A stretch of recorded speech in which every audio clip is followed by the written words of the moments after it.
Well, we were going to actually ask a little bit about that, kind of the challenges of working for yourself as opposed to kind of working in a big gym, and what do you find on that, kind of being everything yourself? I go to the gym myself. I've always gone to the gym and I love gym, and I see the trainers on the floor, and sometimes they're dead, sometimes they're alive, and I'm always talking to them. And I want to help.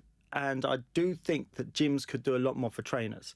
There's got to be a better cut. First of all, you've got to get the trainer to invest. For example, some of the leading chains, they take the majority of the money. Let's just say I'm earning £60, take the majority of that. Well, at least make it a 50-50 split. At least. They've got to change their mindsets, the gyms, to help personal trainers, and they've got to evolve their growth. We talk about being the best, train like an athlete, the gyms, many gyms, some are, by the way, I got to drop in here, some gyms like Third Space look after their trainers. That's my gym, is actually. It? All right, yeah. So I know a couple of those guys, so amazing. And girls. So I'm very passionate about that. Yeah, and they do, and they invest in their training. I heard a couple of them speak at a conference a couple of weeks ago, and even though I did think they were a bit bread and butter in the way that they talked about training, I always want to hear fresh ideas because I want to steal things. So maybe that's just me. It's clear that they invest in the education, and I'd love a gym like that to do well and maybe be able to franchise or grow bigger, like get one in Bristol, one in Manchester, one in Glasgow, one in Leeds and beyond.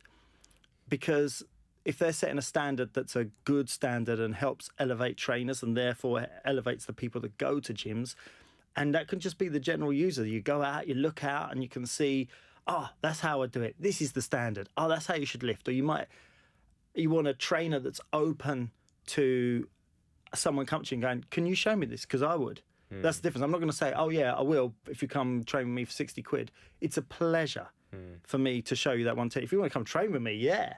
But if you're stuck on this and it's 5 minutes of my time, no worries.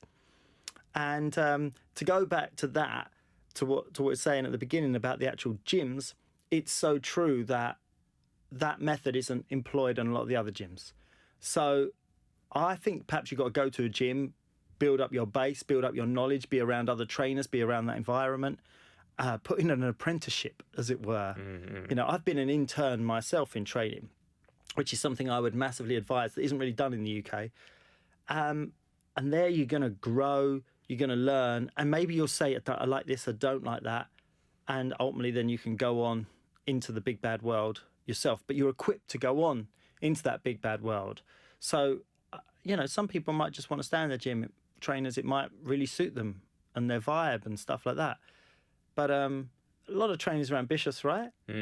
So if you're ever on a 50-50 split, you can, or whatever, you can only ever go so far, and we want to go beyond that.